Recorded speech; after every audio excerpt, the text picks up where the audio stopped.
Welcome back to America's Founding, Up Close and Personal, Myths, Intrigues, and Forgotten Stories. My name's Craig Seibert, the director of ChristianCitizenshipTraining.org. Let's begin with myths right away. Myths, a fiction or half-truth, especially one that forms part of an ideology or a fictitious story. There are 7 myths that we'll take a look at as it pertains to the Constitution and our founding. First myth is that the Constitution demands a separation of church and state. A second myth is the Constitution gives the Supreme Court power to make laws and/or create constitutional rights. A third myth is that all 3 branches of government are equal. A fourth is that the Constitution made the United States a democracy. A fifth myth is that the founders considered slaves 3/5 of a person. A sixth myth is that Congress can legislate on any topic. And a seventh myth is that Constitution is the supreme law of the land. Let's take a look at these one by one. Myth 1, the Constitution demands a separation of church and state. Well, Article 1 of the Bill of Rights says this: Congress shall make no law respecting an establishment of religion or prohibiting the free exercise thereof. It also outlines our other freedoms: freedom of speech, the press, the right to assemble and petition government.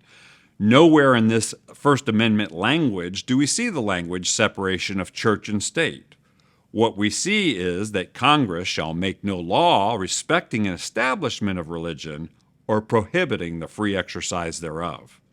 We have one branch of the federal government mentioned, Congress.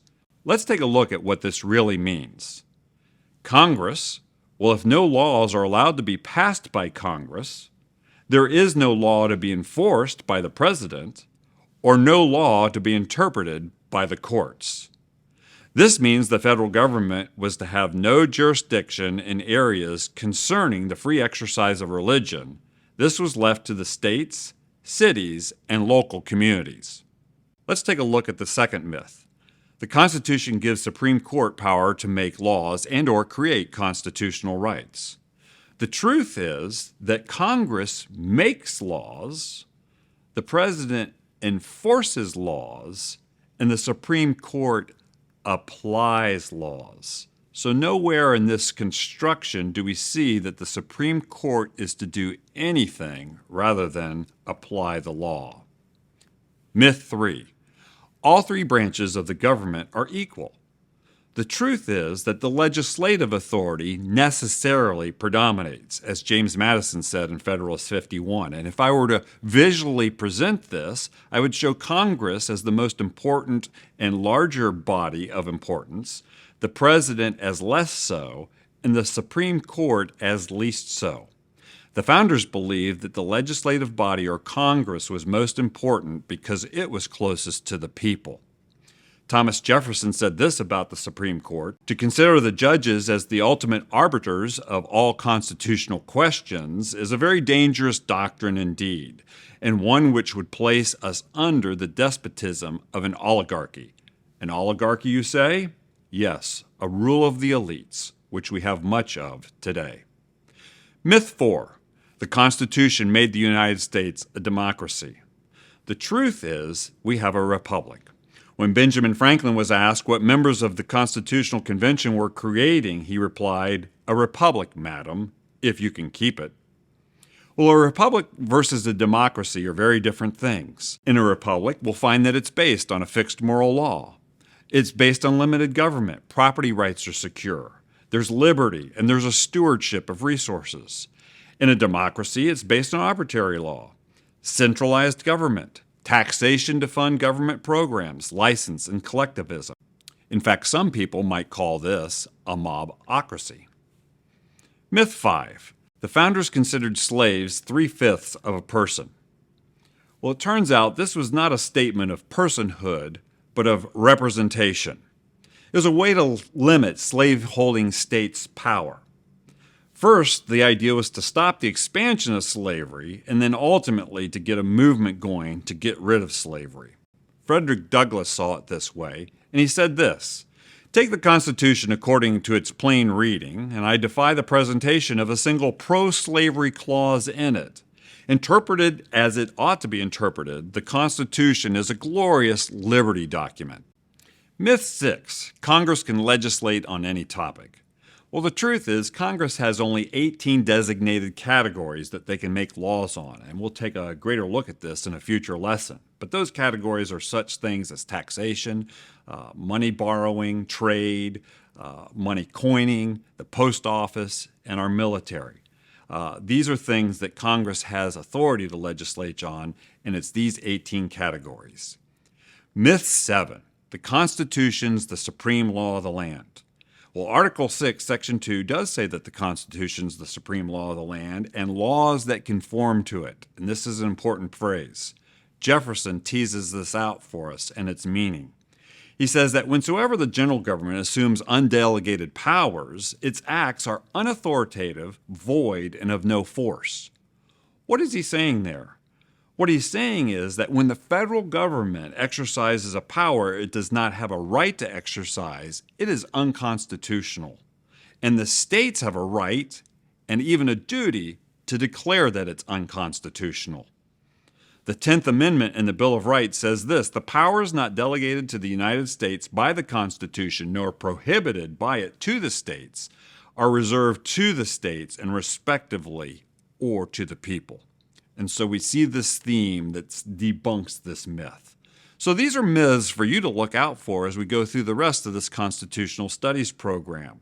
You can identify them, hear more about them, and realize that these myths undermine our understanding of this remarkable document. Let's transition now into a little bit of intrigue. Intrigue is plans hidden from view to advance a particular perspective. In order to understand the intrigue I'll be speaking about, you need to understand the history leading up to the Constitutional Convention of the summer of 1787. After the Revolutionary War was won, the now states combined together for an Articles of Confederation and Perpetual Union between the states. It was passed in 1781. This Confederation document achieved several things. A confederation is a union of sovereign states united for purposes of common action, and this is what the document did. It's usually created by a treaty, and the confederation of states tend to be established for such things as dealing with critical issues, defense, foreign relations, internal trade or currency. It's a centralized government, but not very powerful, that provides support for its members as they seek to work united together. In 1785, James Madison wanted a conference to negotiate sharing the Potomac River navigation and taxing rights. Maryland and Virginia sent delegates, but only 5 state delegations out of 13 showed up. This showed a weakness in the Articles of Confederation to pull states together for deliberations. But it also showed that the states in general were not interested in having the National Congress direct too many things. As a result, in 1786, Alexander Hamilton and James Madison called for a convention to propose amendments to the Articles of Confederation, but it was known that they had a desire to create greater power and authority for the National Congress. Richard Henry Lee of Virginia and Patrick Henry of Virginia also were opposed to this idea. Richard Henry Lee said that he would likely not approve of their work. Patrick Henry was a little bit more direct, and he said he smelled a rat. The delegates were aligning into factions. There's the Federalist faction that really wanted a federation of states, a small national government. A Nationalist faction that wanted a strong national government and the states more subservient. And a monarchist branch that wanted to really have a king and wanted to name Washington as king and select senators for life. Then, to confuse everything, the Nationalists took on the name Federalist, changed the meaning of the name, and advocated for a strong federal government. As a response, the Federalists took the name Anti-Federalist, advocating against the centralized federal government, and so the intrigue continued. John Jay, a nationalist, pressed to expand the powers of a national government. John Jay said he would negotiate a treaty with Spain and grant the states trade concessions in the Caribbean. But the states had to forego the use of the Mississippi River and allow Spain to be the sole transporter. 9 states had to agree, and only 4 did. But Congress, the national government, went ahead with the negotiations anyway. James Madison, a Federalist, privately switched to a nationalist. Madison's desire was for George Washington, Alexander Hamilton, and John Jay to join together to help control the convention in Philadelphia to push the forming of a far stronger national government. Madison's plan was to replace the Articles of Confederation with a new document. And he also wanted a closed convention, no public notes, to be kept secret, and Madison's notes were kept secret for decades. This was contrary to what the people wanted. Jefferson expressed his thoughts on a closed convention. He said, "I'm sorry they began their deliberations by so abominable a precedent as that of tying of the tongues of their members. Nothing can justify this example but the innocence of their intentions and the ignorance of the value of public discussions." Jefferson was for shedding light on the process. The true Federalists were absent from this convention. That included Jefferson, Richard Henry Lee, Patrick Henry, John Adams, Sam Adams, and John Hancock. Rhode Island boycotted the convention. 19 of 74 delegates never attended a single session. Of the 54 who showed up, only 30 stayed for the full 4 months. Elbridge Gerry, Edmund Randolph, and George Mason said they'd not sign the document unless there was a Bill of Rights developed. Why is this important to understand? These people were human, that's why. They were trying to do something that had never been done before in human history. It was hard, and they had mixed motivations, different perspectives, and competing visions. Let's take a look at these competing visions. Hamilton was a monarchist. Madison was a nationalist. John Jay, who was a nationalist, became a supremacist that thought the court should rule over all. Hamilton wanted a president for life, senators for life, appointed by the president, and a judiciary for life.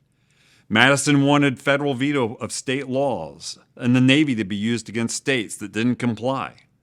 Hamilton joined him in wanting Congress to legislate over all the states. Madison felt the new Constitution would be too responsive to the people's will and viewed that as a bad thing. Hamilton and Madison were not revealing their real leanings and intentions.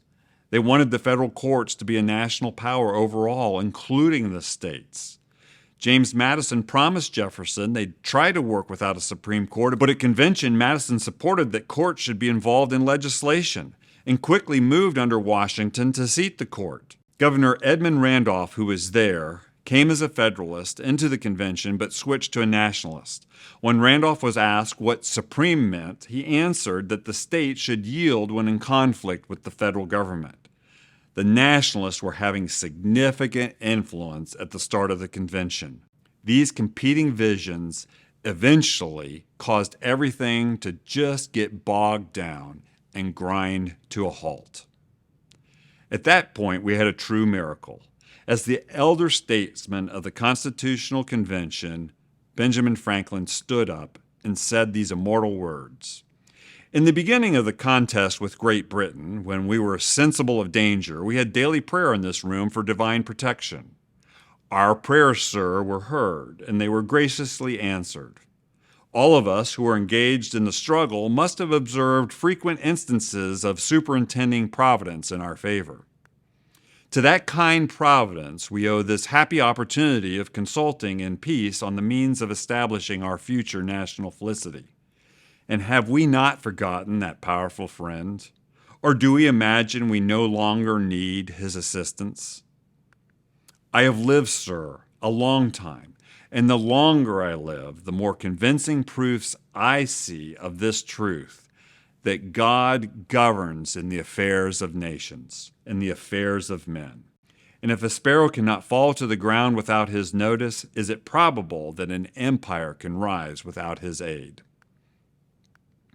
We have been assured, sir, in the sacred writings that except the Lord build the house, they labor in vain that build it. I firmly believe this, and I also believe that without his concurring aid, we shall succeed in this political building no better than the builders of Babel. We shall be divided by our partial local interest. Our projects will be confounded, and we ourselves shall become a reproach and a byword down to future ages. Well, it had an effect. The convention made a motion to act on Franklin's remarks. It was decided that they would gather a few days later on July 4th for a sermon and prayer. Thereafter, when the convention resumed, there were daily prayers at the beginning of the day's meetings. And this provided the breakthrough ideas and cordiality that allowed the Constitution to be finished and agreed upon. It also established the practice that is still followed today by Congress, and that is opening in prayer. It would be not incorrect to say that the Constitution was birthed out of a prayer meeting. Making it work and a change of direction. Congress. The final Constitution limited congressional power. It included a list of congressional powers that we'll study in Article 1. The Supreme Court and the federal court system were limited in Article 3 of the Constitution, that again we'll study further. A federal system of courts was set up, but it was not a national system that delved down deep into the states. It dealt with the Constitution at a federal level and between the states. In the ratification process of 1787 and 1788, the Federalists promised a very restricted view of constitutional interpretation. Moreover, Congress was given some powers. In the Constitution, it provides a list of the kinds of cases that Congress authorized the courts to decide, and Congress could also authorize the kinds of cases they could not decide. This is a very powerful tool that Congress has to keep the courts in check and our balances of power. Ultimately, Hamilton, Madison, and Jay wrote a series of essays called the Federalist Papers, explaining how the new constitutional system would work. The nationalist influence ultimately subsided. The delegates advocating for a limited national government and stronger state and local governments ultimately prevailed, and the quest for personal liberty won the revolution ultimately at the Constitutional Convention. But the fight was not over. A final reflection on this, however, from Alexander Hamilton. For my own part, I sincerely esteem it a system which without the finger of God never could have been suggested and agreed upon by such a diversity of interests. So there you have it, some intrigue. As we begin to wrap up, let's talk about some forgotten stories that we'll delve into some during this series, but are worth exploring. You know, there's founding men and founding women in the story of American history. And as you look at these two lists, we see names that are familiar with us: Washington, Jefferson, and Franklin, Hamilton, and Madison. But as we get lower on the founding men, we see names not as much read about. As we look at the other side of this list, we see a list of founding women's names that are less familiar to us but are worthy of study. And to explore more about these names, you can visit the sites ChristianCivicsTraining.org and ChristianCitizenshipTraining.org for more detailed opportunities to learn about these stories. We also have the forgotten stories of African American patriots, and here are a few of them. Crispus Attucks, a whaler, the first man to be killed at the Boston Massacre in March 1770.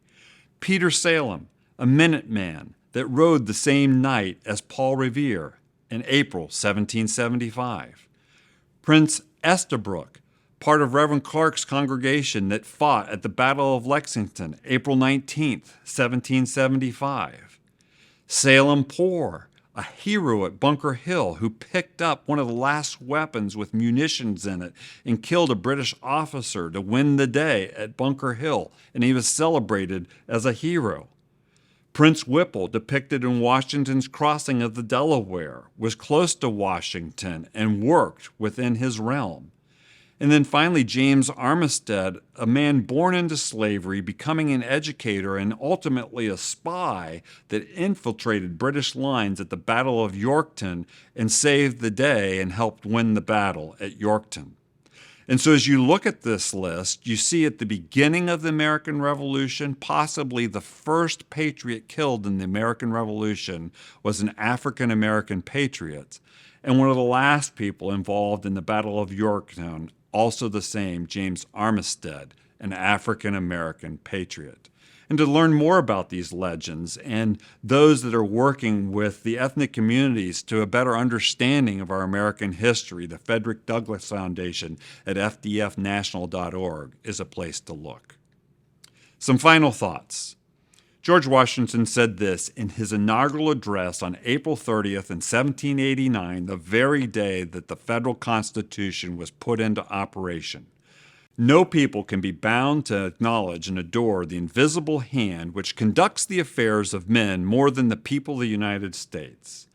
Every step by which they have advanced to the character of an independent nation seemed to have been distinguished by some token of providential agency. That his benediction may consecrate to the liberties and happiness of the people of the United States a government instituted by themselves for these essential purposes: the preservation of the sacred fire of liberty for the whole world, and the destiny of the Republican model of government for the whole world, are justly considered as deeply, perhaps as finely staked on the experiment entrusted to the hands of the American people.